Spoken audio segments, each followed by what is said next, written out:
Good evening, everybody. Thank you for joining our new Nor'easter virtual event. Today, we're really excited to have our partners over in orientation join us to really give you an insight into our upcoming new student orientation program.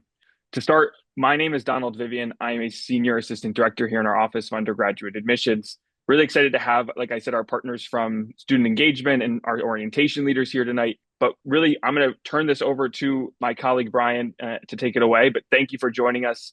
Good evening, everybody. I'm Brian Adams. I'm the Director of Student Engagement, and my department helps to oversee all of the orientation activities on campus. And I'm going to let our two students introduce themselves as well before we get started. Hi everyone, I'm Kate Martinez. I'm the lead orientation guide for this coming summer. I'm going to be a senior this coming school year. I'm a med bio major with a minor in business administration. Hi, everybody. My name's Grayson. I'm going into my junior year. I'm an applied exercise science major, and I'm a returning orientation guide for this summer and fall. Awesome. So we're going to go over a couple different things tonight. So first of all, registering for orientation. So at this point, everybody should have received information about orientation. We actually just last week sent out some mailers. So if you haven't received those mailers yet, you should be receiving that in the next couple of days, hopefully by at the latest early next week.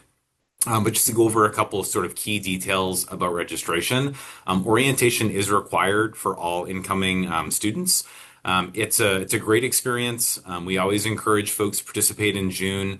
Orientation is a day and a half experience where your students get to meet other incoming students. They get to meet faculty, staff members, and learn just a little bit more about what culture is like here at UNE, and just to sort of get used to campus and what it's going to be like when they move here in August. You can find all the important links regarding orientation registration on the new Nor'easter webpage that's currently up on the screen right there at une.edu/new Nor'easters. Everything about orientation, Trailblazer, which we'll get to in a little bit, is there, as well as other important steps that first year students have to take when they are coming in and moving on to campus or commuting to campus. Additionally, so registration is free for orientation, and you have to pick one date for orientation. So we have three different sessions of orientation. The first session is June 15th through 16th. The second is June 22nd through 23rd, and the third is June 25th through 26th. I will make a note that our first session, June 15th through 16th, is currently sold out. It's always one of our more popular sessions. We're already at the maximum. There's a chance we may have some folks that choose to switch to a new session, so you can always keep your eye open. But at this point, we would encourage you to register for either session 2 or 3. Again, registration is free, and when you first go to register, you can follow this QR code, or you can find the link on that new Nor'easter page that I was talking about. It's going to take you to an external site called Eventbrite, and from there you can pick one of those sessions to attend. It's going to ask you for some basic information about the student, your name, your pronouns, address, dietary restrictions, things like that. Things we need to collect to make sure that we have all the proper food and things that we need to sort of make sure we're welcoming to your incoming student. Additionally, if you have any questions about registration or you have difficulty with registration, you're always welcome to email us at orientation@une.edu. We try to monitor that email on a daily basis and try to get back to folks within 24 to 48 hours. As you can expect, it's a busy time of year for us, so we do get a lot of emails. We'll try to stay on top of those and get to you as soon as we can. Next, what to expect during orientation itself. So I mentioned a little bit about some of the things you can expect. On day one is really about building social and community connections with the place here at UNE. So it's an opportunity for your students to meet other incoming first year students. We'll give really sort of purposeful events and ways for them to meet one another. We split all of the students into small groups. The small groups vary in size based on how large the session is going to be. But we try to keep those small groups ideally less than 20 students per small group. And they'll be paired with an orientation guide, which that's Kate and Grayson are both two of our orientation guides. And those guides will help sort of help students meet one another. We'll have some icebreaker activities and other various things to sort of help students, again, meet one another and sort of better understand what it's like to be a student here at UNE. And then we'll also have other things. We'll have ways for them to explore campus. So during the afternoon section on the first day, we have sort of a 2 hour period where students are able to go and explore campus. We'll have activities around campus. We'll have our waterfront open for some of the sessions. We'll have our beachfront open with like beach volleyball and some other things going on. We'll have some things going on here in our campus center as well. So lots of different activities for students to be able to come and experience what it's like to be a student here at UNE. And now I'm going to turn it over to Kate to talk a little bit about what to pack when you are coming for your orientation experience. So, in regards to what to bring, it kind of depends on if you're also doing a trailblazer. So, obviously, bring clothes, change of clothes, depending on how many days you're staying here. Um, Definitely bring your necessities, so toiletries, shower stuff, um, shower shoes, and definitely bring your linens. The dorms do not provide bed sheets for you guys, so you're gonna have to bring your own. A twin set, like a twin XL bed set, will suffice. And as well as your dorms, bring a mini fan. I want to highlight that because it gets very, very, very warm in those buildings, and it will be very beneficial to have a mini fan. Other than those necessities, bring anything else you think you'll need. So, medications, um, your glasses, contacts, anything like that. Um, and you will get an email probably a week or two before your scheduled orientation date that kind of reiterates this list, as well as going into detail about what the schedule might look like and what else you might need to bring. Yeah. And a couple things I forgot to mention earlier. I know Kate just mentioned it in terms of sheets. So orientation is an overnight experience. So students will actually stay in one of our first year residence halls. The buildings that we use or we call the quad. There's four of them in total. So they'll actually get the experience of staying in one of those buildings, and it may be actually one of those spaces that you'll end up living in next fall. The room that you actually are going to be in during orientation isn't necessarily the specific room that you're going to be assigned during the fall semester, but at least give you an idea of what living in the quad would be like. We have another first year residence hall, Featherman, that we don't use during orientation, but you'll be able to see the outside, but we won't be able to go inside during orientation. But again, you'll be able to experience the quad. Additionally, we do have a family orientation that takes place sort of at the same time as student orientation on the first day. And I do want to I'll highlight that a little bit in terms of what to expect from family orientation. But those things do happen at the same time on the first day. The family orientation is completely optional and happens in a different part of campus. But before I get into that, I do want to talk about what day two looks like during the student orientation. So I mentioned day one is very sort of social in nature. Day two is really all about academics. So day two is a half day. So you'll end up meeting with members of your faculty. Meet with members of the academic advising staff. So it's a great opportunity to learn more about your academic program and what it's like academically when you first come here to UNE in the fall. So it's definitely an important session to participate in if you want to learn more about academics. I will say we get a lot of questions about whether or not you get to actually create your schedule during that second day of orientation. Well, you don't get to do that. You learn a little bit more about sort of the foundations of what your schedule will be. And then over the course of the summer, you'll actually get to meet one-on-one with your academic advisor and help finish building out your schedule, but you won't find your actual final schedule during orientation, if that makes sense. Next, I mentioned briefly family orientation. So family orientation is completely optional. It's not something that families have to do, but obviously we welcome you to participate in that session. I would anticipate orientation for families going from about 10:30 in the morning on the first day of each section to about 3 or 3:30. So you end your whole thing is about 4.5 to 5 hours. We'll provide lunch. It's a great opportunity for you to meet other families of incoming students. You'll also hear from some other departments. Some of the departments that are currently on the screen may or may not be participating. We're still sort of finalizing what that schedule looks like.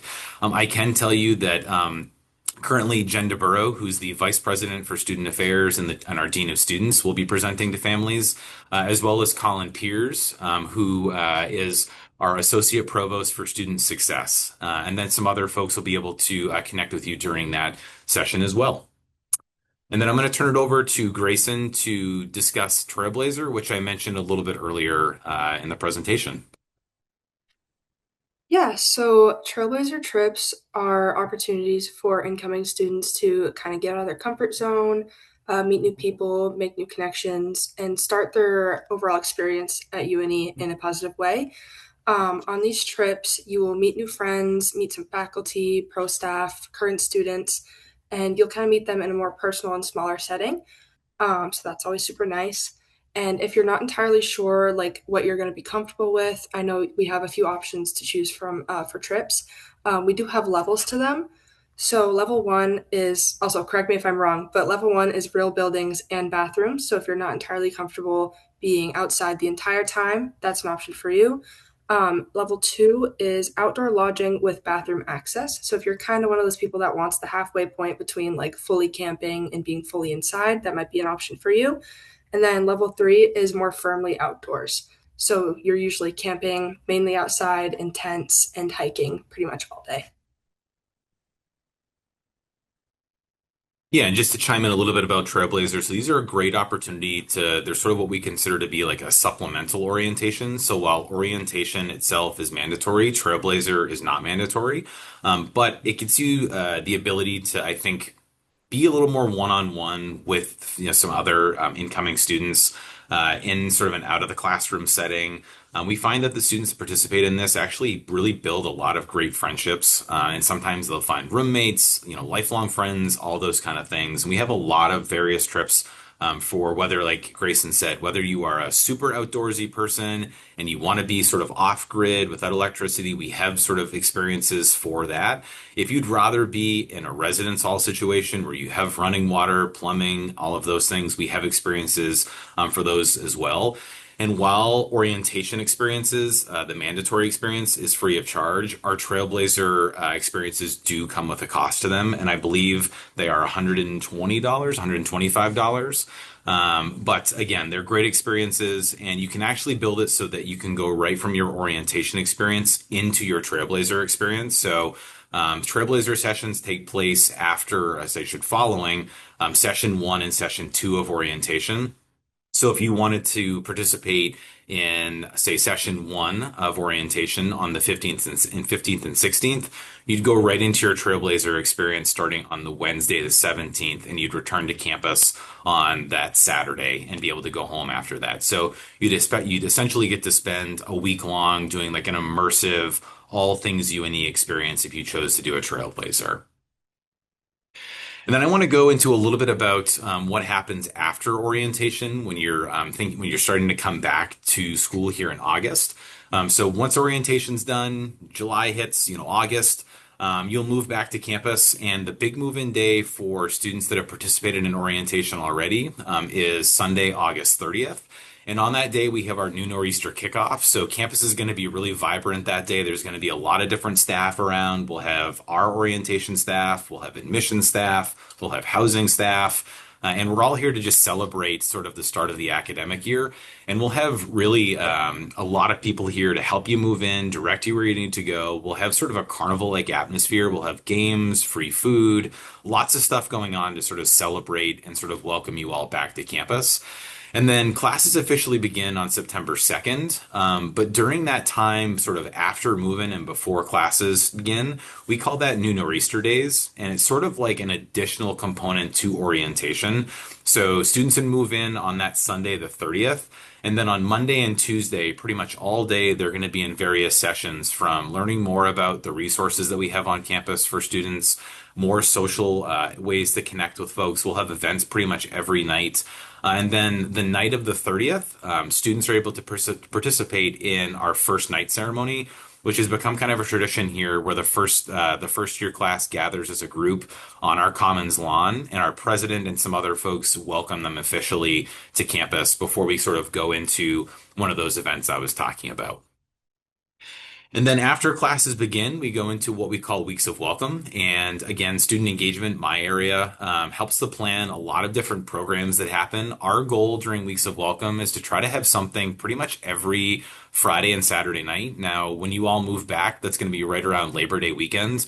So we always try to have something that Thursday, Friday, Saturday, Sunday, and Monday. So there's plenty of things to do over Labor Day weekend, even though it's a long weekend.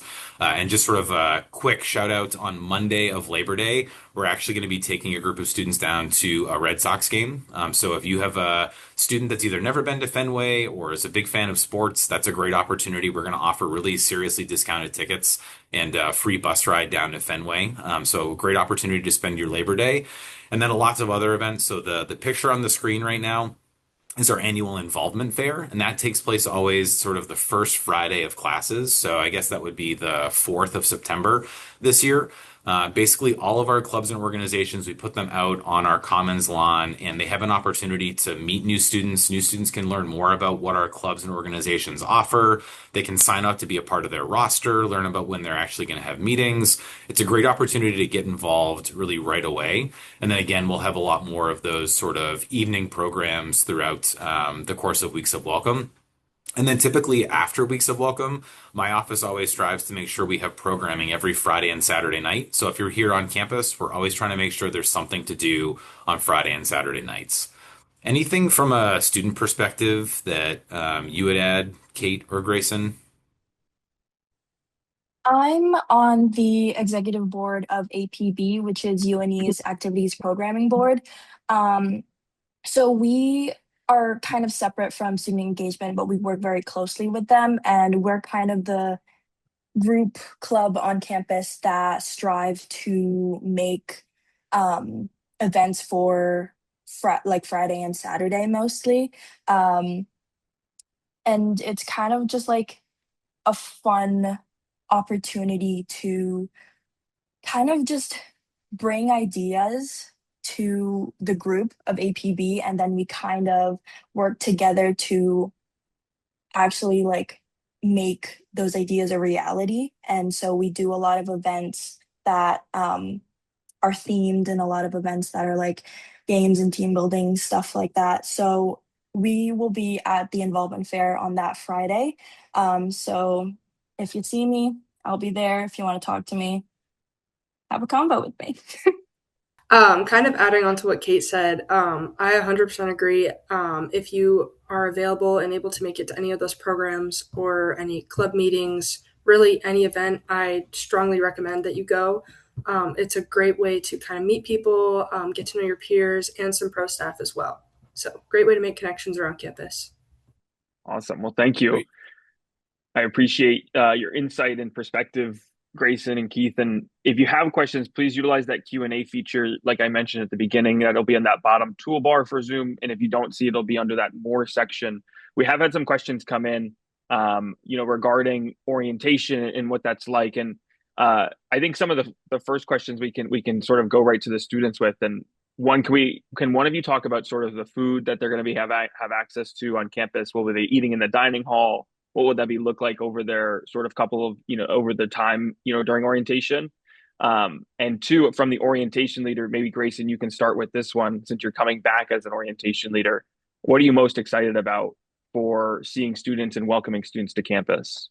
Yeah, those are some great questions. I'll start with the food first.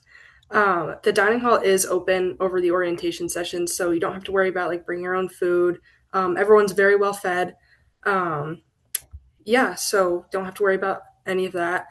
Honestly, I'm most excited for welcoming all of the students to campus if it's their first time, second, maybe even third time, and just watching kind of those connections be built as well. I think the most rewarding part of my job personally is kind of nudging the students a little bit out of their comfort zone. I know that's always hard because I was once in that position as well. So getting them outside of their comfort zone, meeting new people, connecting with pro staff, connecting with orientation guides, just seeing that all kind of come together is really rewarding, and it's my favorite part by far. Very cool. And I'll let Kate jump in and see if she has any feedback, but I do want to briefly mention about food. I know we get a lot of questions about like dietary restrictions and allergies and whatnot. I do want to make sure that folks know like our dining staff are very, very well trained in terms of allergen awareness. They've received a lot of recognition nationally from various organizations about the work they put into allergen awareness. So we do have actually a dedicated area where, they try to avoid some of those top allergens. And they're very protective of making sure that folks who aren't bringing in outside food and that kind of thing. So if you have a student that has concerns about allergens, I can assure you, like, our dining staff are really great about it. And if they have any questions, they're always open to answering in the dining hall about where sort of some of those safe options would be. But I'll let Kate chime in if she has any feedback about what she's looking forward to about orientation. Thanks, Brian. I'm excited just to see the dynamic really of everybody being on campus for the summer orientation. I first became an orientation guide only in like the last fall orientation, so in August. So I never really saw what summer orientation looked like. And now being a lead orientation guide, I get to see um, a lot of more of the logistics of it. And so I'm really excited to work on that aspect and also like getting to see what the other orientation guides are able to do with the new students. So I'm really excited about that part. Brian, we've had some questions around timing for orientation. Can you just go over the general timing for the day one and day two again? Yeah, absolutely. So everybody will receive like a detailed schedule about a week ahead of time. So if there's questions about what the sessions are going to look like, when those sessions are going to happen, you'll get that. Your student will get that about a week before. But in general, check-in starts at 9 a.m. on the first day. You can show up really anytime between 9 and 9:45. We say 9:45 because it's an overnight experience. You'll have to get over to your res hall, drop your stuff off, get back for the first session. The first education session takes place at 10:30 in the morning, and we'll go over all of that again when you check in. You don't have to be there right at 9 o'clock. In fact, sometimes it's better if you're not there right exactly at 9 o'clock. Our first session is going to have about 250 attendees. So if everybody shows up at 9, it can take a while to get through that initial line. So don't feel pressured to have to be there right then. But if you're there by 9:45, I feel confident we'll get you through the line, get you to your res hall and whatnot before that first education session starts at 10:30. We will have sort of an information fair of various departments taking place right at check-in. So we usually have somewhere between 15 to 20 different departments that, because they don't present during orientation, they get an opportunity to be a part of this sort of information fair. So if you have questions for groups like student access, athletics, some of those different departments, they'll have tables basically at the check-in area where you can ask them various questions about kind of what they do on campus. So that's another great resource to participate in during that first day. On the second day, I mentioned the second day is about a half day. So at noon, everything should be wrapped up at approximately noon. So students will check out of their res halls, they'll return their keys and their temporary IDs to my team, and then they'll be free to go at noon on that second day. Awesome. Thank you. And like Brian said, you will receive all of the scheduled information leading into each of these orientation events that you sign up for. So keep an eye out for that in your emails. We've also had some questions about move-in for specific groups on campus. And as a reminder, if you're an athlete and you move in, again, you will move in early and you'll work with your specific fall team for that move-in event. And for honors college students, similarly, you will move in early and have an opportunity to work with honors college faculty and staff as you get closer to move in. We'll also be hosting a housing virtual session next month focused on some of these questions in terms of when do I move in, what are we going to be doing at move in. So if you have any questions about housing or move in or the move in process, please feel free to sign up for our event. I believe it's on June 20th, and that'll be with our housing partners. So please feel free to sign up for that as well. Now, we also had a question in terms of packing. So Keith, maybe you can answer this one. If we have medication, if we need medication, is that something we're able to bring? Is that something that we should bring? Could you talk a little bit about that? Yeah, of course. Bring anything you think will be necessary for you to have for your days here. We don't really check your bags, so bring what you think is necessary. Just don't bring any dangerous things, I would say.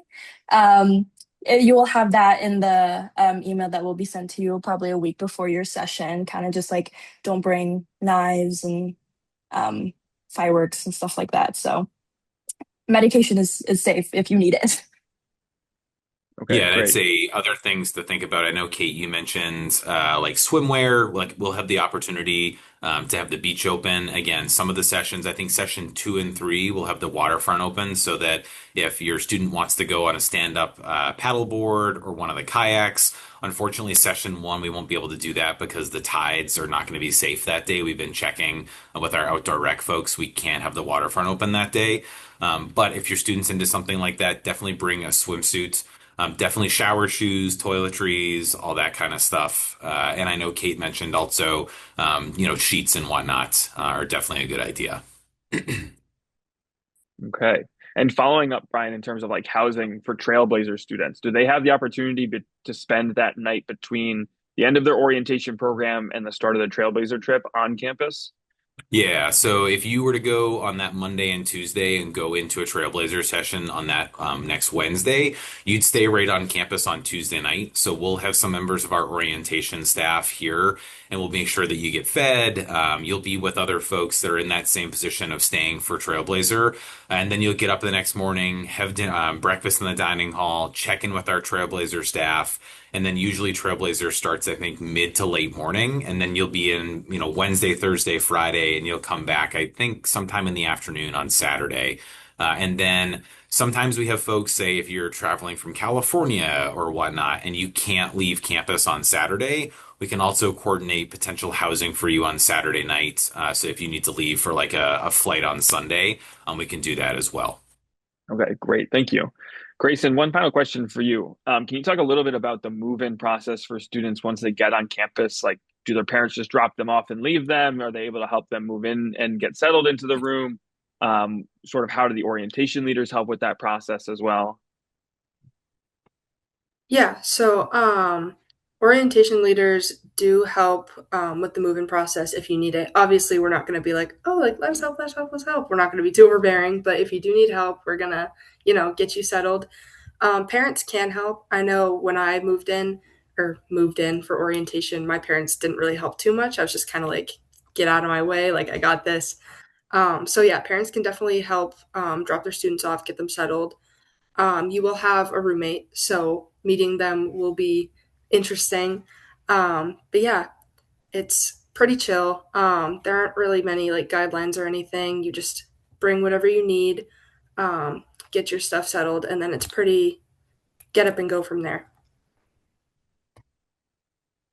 And then, Brian, for people who are traveling alone, who are driving themselves in terms of students, is there a specific lot that they're going to be parking in? I'm sure that information will be sent in that email, but are there specific places that we're going to want them to have them park?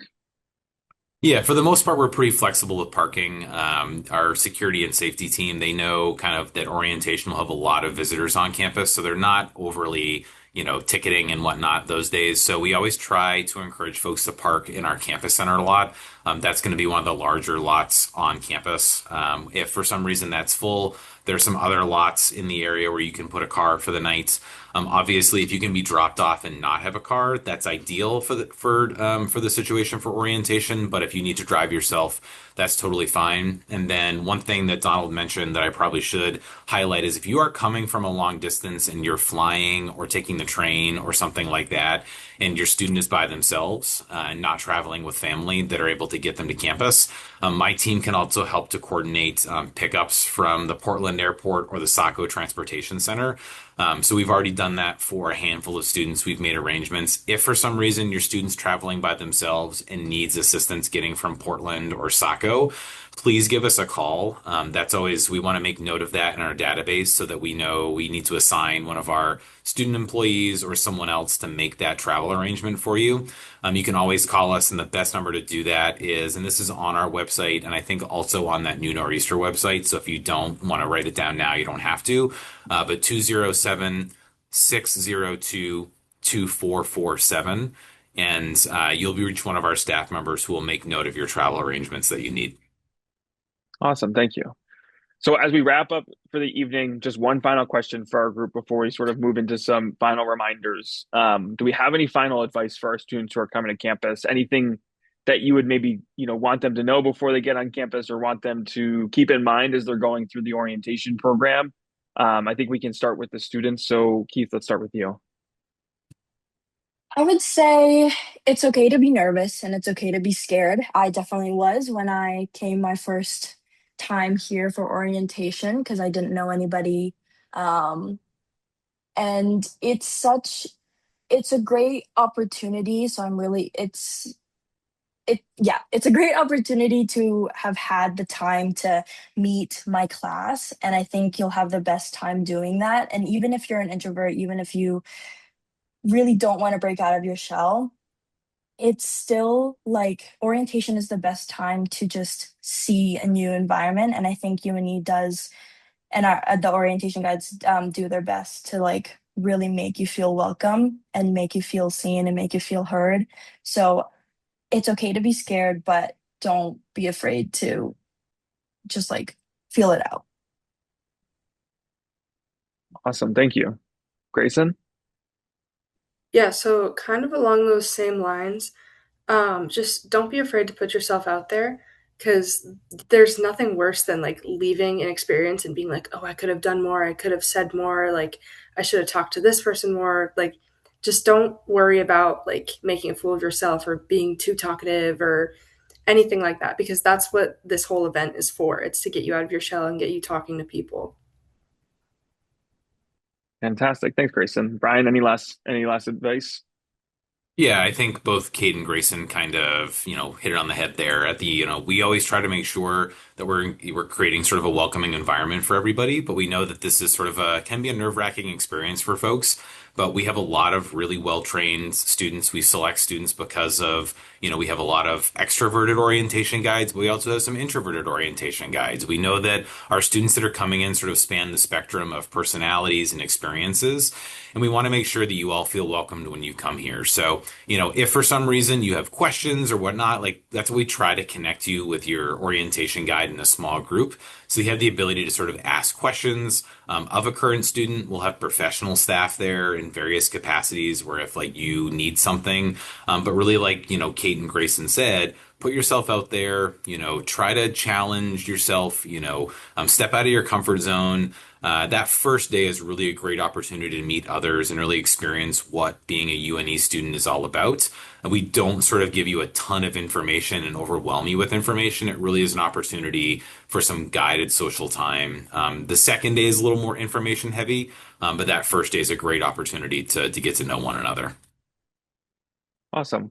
Well, thank you to Brian, Keith, and Grayson for your time this evening. We really appreciate, again, your perspective and insight into our orientation program.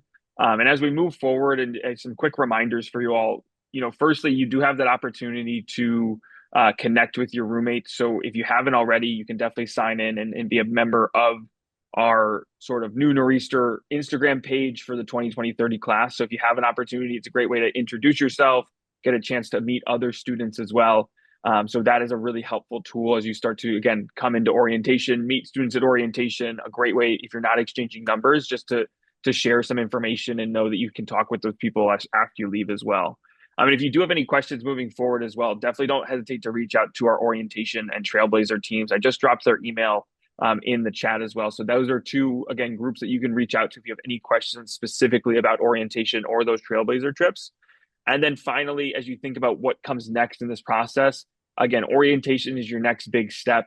After that, you'll sort of, if you haven't already, finish your housing and dining contract. Like I said, we're going to be hosting a housing session over in the next couple of weeks with our housing partners. So that's a great way to get those questions answered before housing assignments are officially sent out after July 1st. So you still have time to get all that information in and get any questions answered that you do have.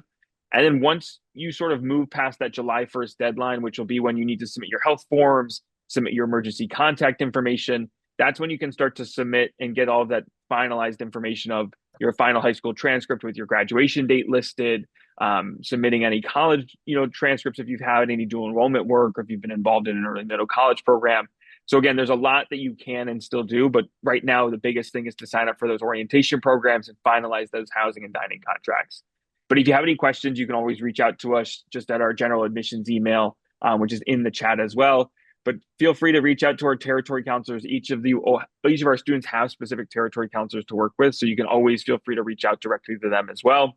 But I really appreciate your time tonight. And like I said, we really appreciate Brian, Keith, and Grayson for spending some time with us this evening. Hopefully, if you were able to join us for the whole session, fantastic. But if you weren't able to, and maybe missed some of it or joined late, this will be posted on our YouTube page on the following, or really by the end of the week. So keep an eye out for that on our YouTube page. But again, like I said, if you have any questions, please don't hesitate to reach out. But I thank everyone for joining us, and go Nor'easters. Have a good night, everybody. Thank you.